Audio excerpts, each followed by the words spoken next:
All right, Ike. Well, this week in the news, there's a major scandal in the world of Land Rover advertising. And funny enough, it does involve a feature that is advertised in a Land Rover that is, in fact, not actually a feature of that Land Rover. I at first thought it was something like waterproof or weatherproof or something like that, ability to travel easily on freeways.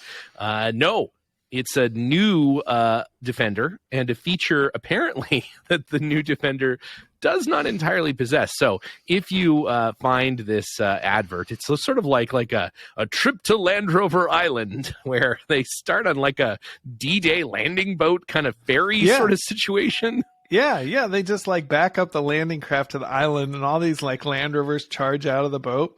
And then they like drive all over the island and inexplicably there's all these like modern features in the middle of nowhere. Like there's a stoplight in the middle of this sand dune area. And then there's like a car wash sign under this waterfall. And like, it's a little silly. It's a little tongue in cheek.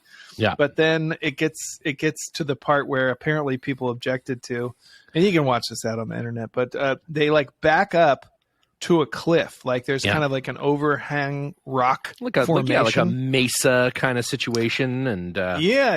And so they're backing up to that. And the backup alarm is sounding on the vehicle to presumably alert the driver that there's a huge drop off. Mm-hmm. And so somebody complained that is the part of the ad that is unrealistic. And apparently because when there's nothing there, the alarm would not sound. And so if somebody wanted to back up to a cliff, they might just drive their car over a cliff because the backup alarm didn't recognize that there was nothing there. If you were thinking that you would use your Land Rover to accurately park next to a cliff, can't be done. And so now the ad has been banned. It's not apparently realistic, that part of the ad, but washing your car in a waterfall. Everything else, like the D-Day landing, the stoplight in the middle of the desert, that stuff, that's fine. Land Rover Island, otherwise, no problems at all. It's like the most realistic part of the ad is what they objected to. So at any rate, that's the deal. And so now the ad is banned. Now, I recently saw an advertisement for another manufacturer. I believe it's Kia. It's Kia.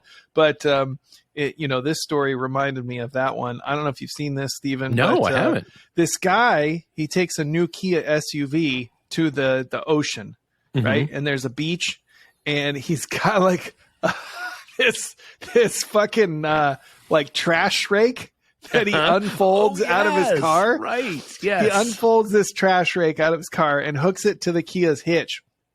And then he blasts down the beach at like 400 miles an hour, like scraping up all the trash. Seems a little unrealistic, to be honest. And I think it should be banned. He clears the entire beach of trash with this rake. And then he parks his Kia on the top of the dune. And then he watches all these turtles come up and lay eggs after the trash is cleared. So I think he goes the message back and rakes up all the turtle eggs. All the turtles. All the turtles, all the eggs. It's a terrible. They didn't show that part. Assumably the message is to, drive a Kia SUV and save the turtles or save the environment or who knows. Yeah, it makes total sense. Who knows? I think, I don't know. That feels just as unrealistic as not backing yourself over a cliff. Apparently, though, 2 people complained that, they were like... out of like millions that have seen the ad, that have seen it, I guess that's all it takes to get something banned. You and I could get any advertisement banned on television. I think we can use it to blackmail brands into sponsoring the podcast. If not, we will complain about your ad. And, that's brilliant. Be careful. You don't want to. You don't want to make us mad. Complain about your ad. The power that we wield in getting your ads banned. I will say though, I love that the 90 with the blue and the white top and the steel wheels. Do you know what you can't get? The 90 with the blue body, the white top, and the steel wheels. That is the unrealistic part about that advertisement, and that is why it should be banned, because they are promising a car that I can't actually order, which is not cool, man. Are the steel wheels optional? You can get the steel wheels with the tiny motored car, but when you get the tiny motored car, when you get the low trim car, you can't change the roof color to white. So you why don't end you up just with buy the high trim car and get the wheels? because they're the wheels don't fit on the high trim car. The 18-inch wheels only fit on the smaller motor because of the massive power of the 6-cylinder motor. They need bigger brakes on the front, and so the 18-inch steel wheels no longer fit on it. So the most unrealistic part. I feel like a Dodge whatever Demon or something like that has like 900 horsepower, and the brakes somehow fit under whatever the 17-inch wheels on that thing. Totally fine, yeah, because it's got like dragster tires on it, so there's like almost no wheel and just like a 9 feet of tire. Totally fine. Apparently, totally Land fine. Rover can't figure that out. They can't figure it out. It's part of the terrain response, I believe. You need we bigger have brakes. 28-inch wheels. Donks. You got to put donks on your Land Rover to fit the our brakes. Spinners are required as a function of the terrain response 3.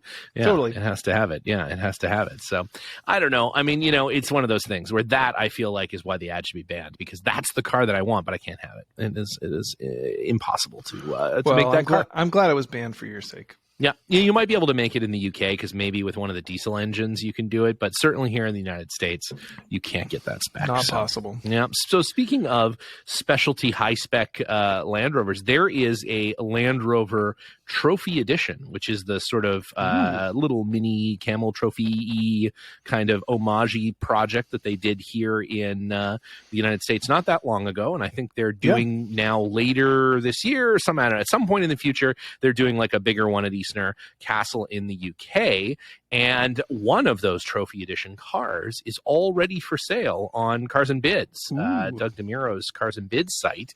I think it's up to about $75,000 right now. This is in the we're recording on May 9th. Spoiler alert as to how early we record the podcast. That's why nothing's ever relevant or timely.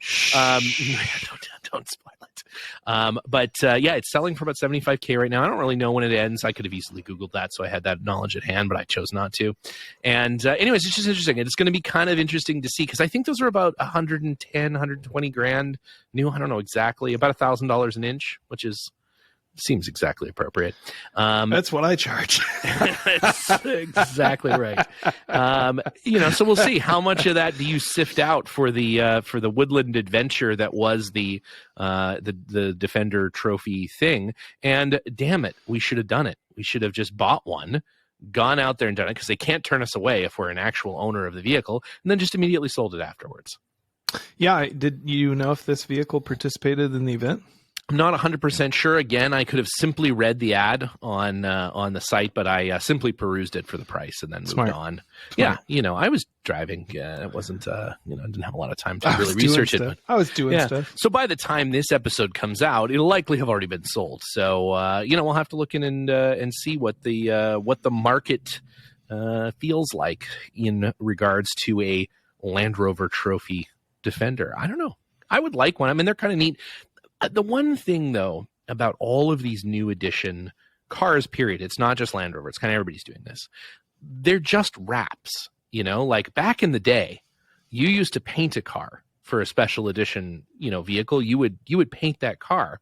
And so even if, decades later, the thing is a faded piece of garbage, at least it would still be that, that color, that painted color. Whereas both the Trek cars and the Land Rover Trophy cars and all of these sort of special edition cars, they're all wraps. The funny thing is the Land Rover Trophy ones in the UK, those are painted, right? We saw I didn't them know that. The classic. I mean, works. I guess I did know that because we saw one. They're painted sand glow in and out. Only the Defenders that they did here. You know what? I don't know if they did the new Defender in the UK or if you could only do it in one of the classic Defenders. I actually don't know the answer to that. I'm not sure if there's two separate things, one for the new Defender and one for the old Defender.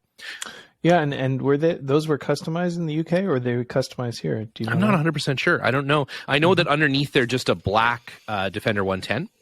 With some trim to sort of match. I don't think there's anything like particularly high spec about the car itself, but so what you're saying is you can just buy a 110 and wrap it. There would be there may be no way to tell. I could buy several 110s. I mean, probably the VIN number would tell you. A whole fleet. The VIN number can be wrapped as well. You just wrap wrap a different VIN number on there. It's fine. There's no problem. Smart. Yeah, it's a good time. We should do a tip top tech tip on how to wrap your VIN number. Wrap your VIN number swapping. Speaking unrelated, semi-related, I read an article the other day with Michael, and his last name escapes me, but the gentleman who runs the special vehicles program at Land Rover. I met him once, a very nice guy, talking about the bowler challenge. And it was very interesting because the words that he used, and he may have been misquoted or he may have just not thought of the implication, but he said, right now, it is a competition in the United Kingdom. That, to me, leaves the door open to one day it will be a competition here in the United States. That's my hope. That's you go. Hope. Fingers crossed. I'd like to see. There's probably events that, I think what they do in the UK is they're tagging on to existing events that are already happening in the UK, and they're simply then going to that track the next day or something, or the next weekend or something, and doing their sort of race on that same already set up course and everything. So they're not necessarily producing a standalone event in the traditional sense, like they're not building courses and things. I think their series just follows a number of different series, most likely. And so they're doing the same course that's been laid out, maybe slightly modified. I'm not sure if that's true, but I think someone once told me that for the original one, that's how Bowler was, because Bowler's a very small company. And so the idea of like producing a race event, like, even a company as big as like Score and things can only do sort of 2 Baja races a year. And to think that there's like 5 or 6, I think, different Defender challenges. So that kind of makes sense. So if they were to, let's say, do the what's it called, the Pacific Northwest Rally Series, the California Rally Series, stitch a few different events together that tag on to existing events going on in those regions, a regular gated rally or a staged rally events that are already happening. Maybe you could do it. Maybe you could put something together here. I'm just saying, Land Rover Special Vehicles, why not? The Underpowered Hour rally team ready to go. Liza and Jenna already rally trained and ready to go. We'll get one of those Defenders and throw it in there. It'll be great. It'll be fantastic. Except our Defender will actually be a Suzuki van with the little D body kit on it. But yes, but otherwise exactly the same. Otherwise it'll be fine. Perfect. Totally fine. Yeah, we'll get the little D going. So what's happening at the old Penguin 4x4 there this week? What cars you got cooking? We are doing the final assembly on a 1973 Series 3 North American spec 88. You hate those cars. There's so many little bits of plastic. There's a lot of little bits in that. I would say 90% of the plastic is new. So we found a new old stock dashes and, nice. All that kind of stuff. So it's pretty clean in that regard. There are certain things on those cars that are really hard to deal with and restore. But I think we've got that sorted out. And it's kind of it's not a super resto-modi thing, but it's got a few little upgrades on it. I think It's got disc brakes and fuel injection, a few other little things like that. And it's got a galvanized chassis, which has not been painted. So it's like a bare galv, but it's the original chassis. It's not a repro chassis. Oh, nice. It's got a beautiful bulkhead on it, just absolutely sweet bulkhead on it. So it is it's gonna be a nice truck, and it's just that marine blue when it's fresh and against the galvanizing. Really it looks nice. so good. Yeah, it looks so good. Really nice. I drive my Series 3 nearly every day. Not every day right now because you have my carburetor, but I have a reproduction Zenith carburetor on it, which means it barely runs right now, but but the original Solex carburetor hopefully will be back soon, and or Zenith carburetor rather will be back soon. But it's just one of those things, right? Like all those little now I do drive the Stage 1, which is of course a Series 3 inside. I do really drive that almost every day, especially because we went to clean the air filter out of the Defender because Liza and Jenna had it out in the desert over the last weekend doing the Rebel Rally, the Rebel University training. And there was a layer of sandy mud on the outside of that filter. I can't describe it to you. I mean, it was like modeling clay. Like it was there. And we tried to... We tried there before the rally. It could have been there before the rally. We tried to clean it. There was no cleaning it. It was like we tried to do a little brushing, and finally, just the small amount of very light power washing blew right through the filter. And it so much for that K&N filter, which they no longer make for the Oh, I didn't know that. 3.9 liter motors. So I didn't know that. yeah, so we'll go back to paper filters. So and, I probably have that. I need to look for that for you. Sorry about that. I got a little distracted today, but no, that's all right. We'll get some on there. Well, speaking of deferred maintenance, I want to hear about your new purchase. Tell us a little bit about that. So for a little while now, as you know, Ike, we've been talking about acquiring a Underpowered Hour Company car. You know, something to go to official events in. You know, to award ceremonies. You know, for the podcasting community, of which we're invited to. Never. Also, this would continue our long and glorious tradition of unreliable attendance. Yeah, exactly. We want to make sure we never make it to those things. And so I was contacted by my very good friend, Ed Testa, who runs IE Rovers down in Lake Elsinore, California, between here and San Diego, between Los Angeles and San Diego, is the president of the SoCal Rover Club that I am also board member at, and a very old friend, great friend, and amazing Land Rover super ninja of the Discovery and Forward. I mean, he works on anything, but he does a ton of work for all the clubs, Discovery 1s and 2s and 3s, and does all that sort of stuff. He's a great. He used to work for Land Rover, and anyways, he knows that my fondness of stupid Land Rovers. And so at about, I don't know. I think it was Friday afternoon. It was Friday afternoon because Chris and I were going, who doesn't listen to the show, we're going to see a screening of Doctor Strange. And Ed sends me a text and says, dude, this is for sale in San Diego. And the picture that I received is nothing less than a Tangiers Orange G4 edition 2003 Land Rover Freelander. Oh, boy. Undisputed king of Land Rovers. And it was, I won't say how much it was, but let's just say that I have probably recently paid more for a reasonably fitting pair of pants than I paid for this car. And it was, nothing is guaranteed when you pay basically nothing for a car. And I spoke with a guy on the phone, and he said, yeah, no, everything's great. It's a perfect car. Of course it is. You're going to love it. It's no problem. I couldn't go Saturday morning, which is he needed to sell the car before he left for Mexico for an undisclosed amount of time. So just an idea. Yeah, it's perfect, but as long as there are zero follow-up questions, it's perfect. As I'm going to Mexico. Man, I don't know when I'm coming back. Okay, no problem. So my good friend, another Land Rover SoCal member, Jerry Sampolipo, who is the trail master for the SoCal Rover Club down here, he said, okay, I'll go get it for you.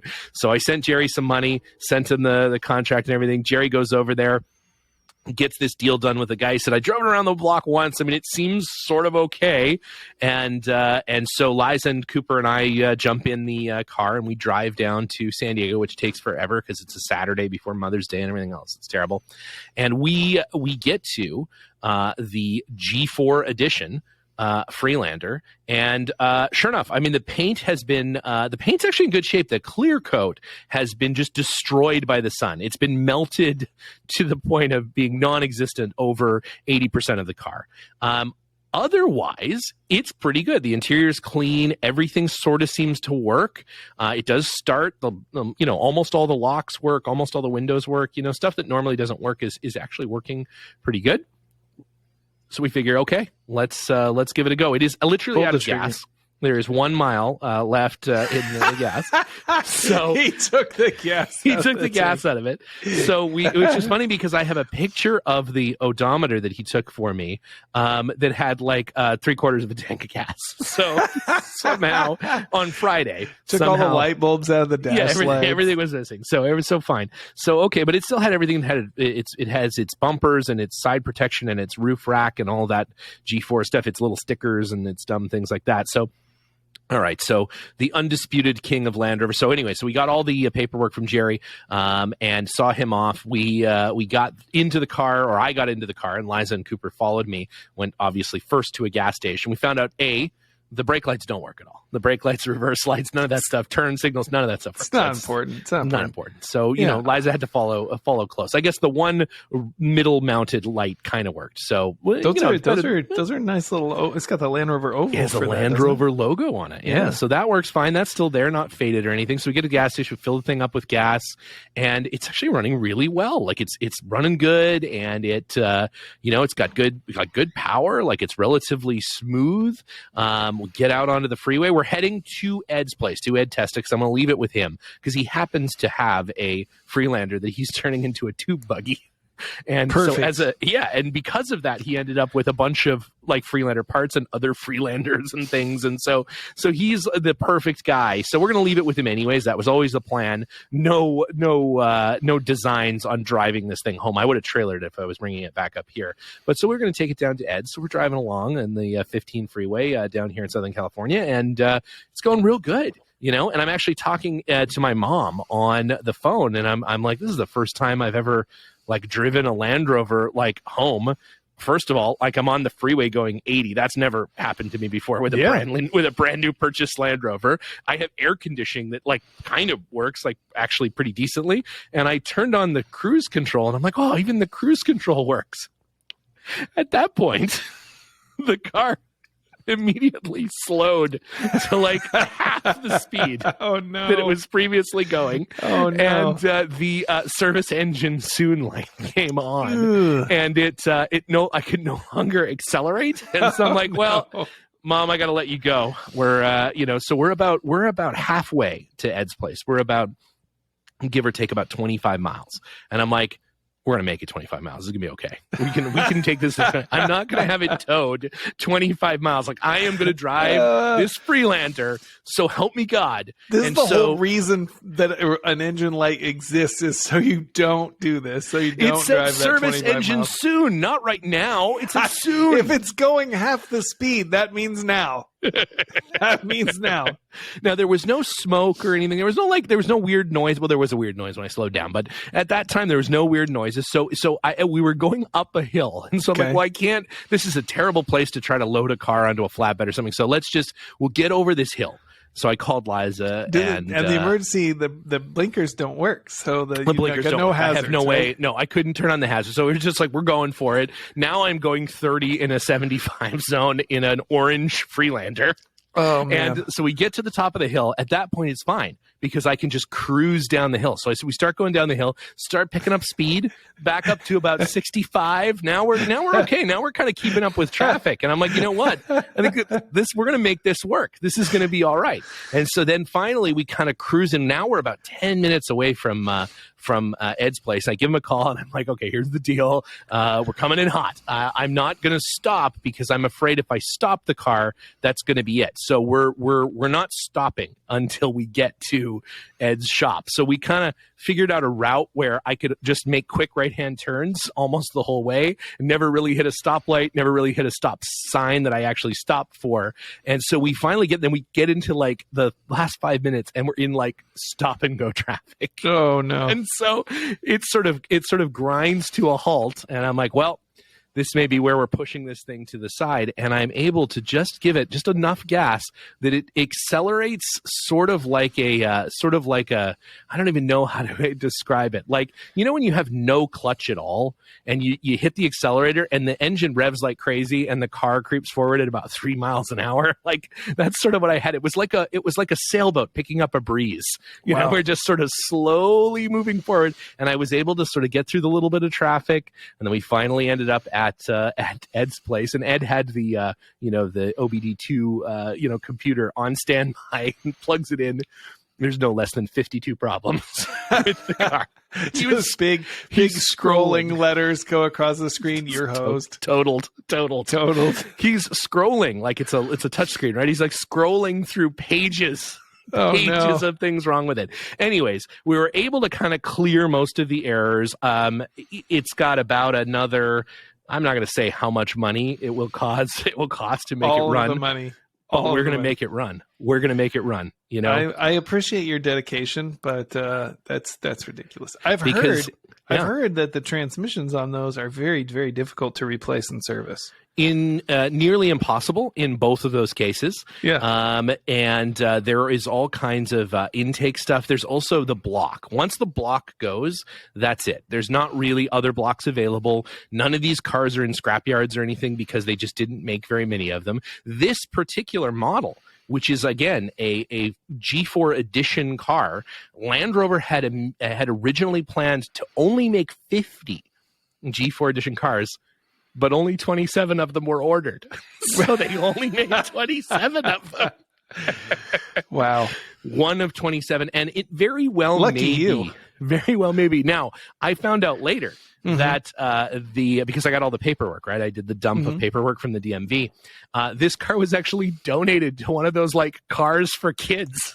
That's actually how it got Those into poor kids. Those poor kids. was donated to some kidney failure kids, killed them all, Oh, no. and now now it's off to kill again. So there was this is a North American only car. They only made. Again, they were going to make 50. They only made 27 of this car just for the North American market. It has rear light guards. It has this crazy-ass roof rack thing.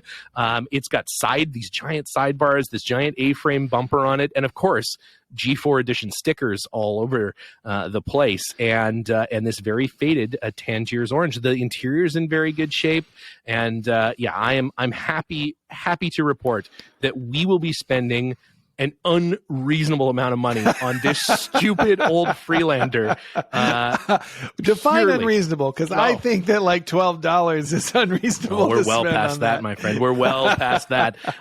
Here's a question. Yeah. Have you contacted Leroy or whoever it was that you bought it from and been like, can you do something on this? It's not maybe as perfect as advertised.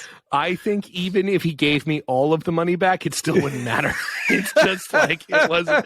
Remember the amount of I was like, I don't understand how this guy's making any money on this until I realized that he basically got the car for free. That's how he's making money on it. Plus, he's in the wind now. He's in Mexico. We'll never see. He stole it from the cancer kids. He stole it from the cancer kids and sold it to me. And you know what? I'm happy to have it.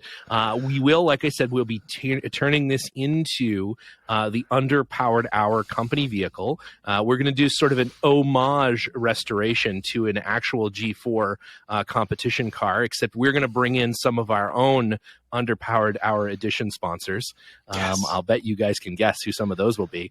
And I think we're every car here in the Bears collection has a name that Cooper names the cars. We went through many different names for this one, but we have finally decided, as we kept using this and the social media community was set ablaze this weekend with this stupid car, we've decided that this one will be named the undisputed king of Land Rovers, because it's simply what it is. There's no better Land Rover ever made than this particular unit. And you know who's the most happy of everyone? Our good friend John Kostic over at the Center Steer podcast. I had to send him a special message to let him know. You're gonna have to talk about with this. This with, and that's Phil at the Duns Full Question. He's such a Freelander enthusiast. You guys gotta have. He also has a G4 Freelander. I guess I forgot that. Yeah, he does. I thought maybe you had something that Phil didn't have. No.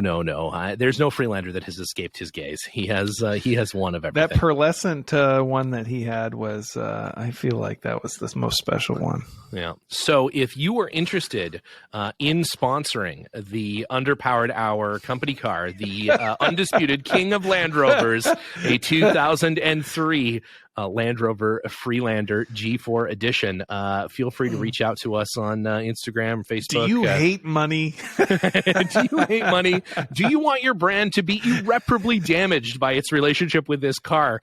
We have a deal for you. And I asked Ed actually, like, hey, I think I might drive it up to Oregon, and then Ike and I can do some social media with it. He said, I wouldn't do that. I wouldn't do that. The Gambler 500 is coming up next month. I know. I think that again, if you're holding an event anywhere in, well, I don't know, maybe in the 25-mile area around my workshop, maybe more, I don't know, we'll see. And you'd like the undisputed king of Land Rovers to show up, drop us a line. We're happy to bring it by. Having a kid's birthday party, need a clown. Need a clown. We have the car for you. This is it's a labor of love. It's a long-term project. This is one of the first Underpowered Hour long-term projects. We're going to take this thing and spend a small fortune on it to make it reasonably okay, which I think is all we could ever really expect out of it, is that's what it was new. There's really no way to make it better, except how many for miles are on this car? 109,000 miles on it. Yeah, wow. 109,000 miles. I don't know how it got that many. It's amazing. So what's your expectation once you spend all this money? How many miles do you think it'll be before it breaks again? Oh, I don't know. I mean, I think we could start an internet poll on that. I think it's not a lot. It may be hundreds of miles. Let's be honest. I think it may be hundreds of miles. In fact, it will only be useful between here and Ed's shop, where it will go back and forth for the next God knows how long. So I'll tell you what, though, driving that Freelander on the freeway before it broke down, pure joy. Pure joy. Yeah, I got this text from Jenna, who had apparently been speaking with you, and you told her it was like the best Land Rover experience that you'd ever had, and you were having so much fun. And then I talked to you like 10 minutes later, and you're like, well, it's broken. It was literally about that long. Yeah, it was a real roller coaster of emotion that day. It was a real roller coaster of emotion. Honestly, up until that point, it had blown me away that it hadn't broken down yet. It was like, I'm like halfway there, and it still hadn't broken down. And I'm like, this is insane. I made it 25 miles in a Freelander. Yeah, a Freelander. This is like, it's got to be a record. That has to be a record. So anyways, there will be much more on the Undisputed King of Land Rovers coming up in future episodes. And we'll definitely have Ike down here at some point we're going to take it. Well, first of all, when I pick it up later, probably a month, maybe more, depending on how much Ed gets done on it in the next little while, there is an off-road course, basically out the back of Ike, or of Ed's shop rather, in Lake Elsinore. There is like Jeep trails all over the place. So we're going to immediately take it off-road on its street tires. Smart. Yeah. And see how we can, see if we can't break one of those new timing belts. I've never driven a Freelander. I've never even sat in a Freelander. Nor have I. Feel this like was my tear a first hole in experience. space-time. Yeah, this was my first experience with a Freelander, and I can tell you, pure joy, pure joy, pure joy. I see what John means. I am, you know what? We make fun of John all the time for his love. John Kostic, we make fun of him all the time for his love of the Freelander. You know what, though? I'm a big enough man to say I was wrong. He's right. Now I can make fun of both of you. It's the greatest Land Rover ever made. And if you're going to have one, it might as well be bright friggin' orange, because you know what? It's easier to not run into it when it suddenly stops on the freeway. So, much easier. It doesn't blend in with its surroundings like a normal colored one. It's literally a traffic cone. It doesn't go anywhere, and it's orange. It's always by the side of the road, warning you of danger. So, the danger it's warning you of, though, is itself. Is it? Yeah. So again, very polarizing on social media. People either love it. Just keep telling yourself that. Just keep telling yourself that. I think it's not as polarizing as you think. Everyone hates that thing. Nick Dimbleby did a poll of after we were trading back and forth on Saturday when I bought it, and he did like a poll on his Instagram of like legendary versus whatever, and very polarizing. People, I think too many people are taking everyone seriously on this. Realize it's an orange Freelander. Sure. I don't think. When we ask, is it the best vehicle ever or the most best vehicle ever? We're probably joking.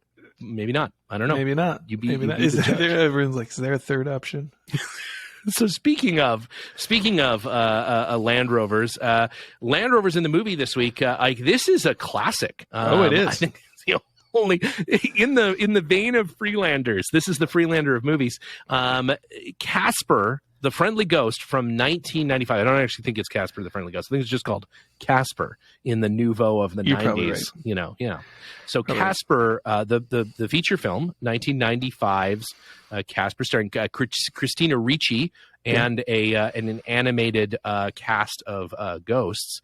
Apparently, there's a Land Rover in this movie. This is one of those films that's like sort of a forgotten, campy, kitschy '90s movie, and it's got a lot of famous faces in it. I saw this movie recently. I hate to admit it, but I saw this movie recently and recognized a lot of big name actors. There's Bill Pullman, of course, from Independence Day. Yeah, he's one of the lead characters, and So good.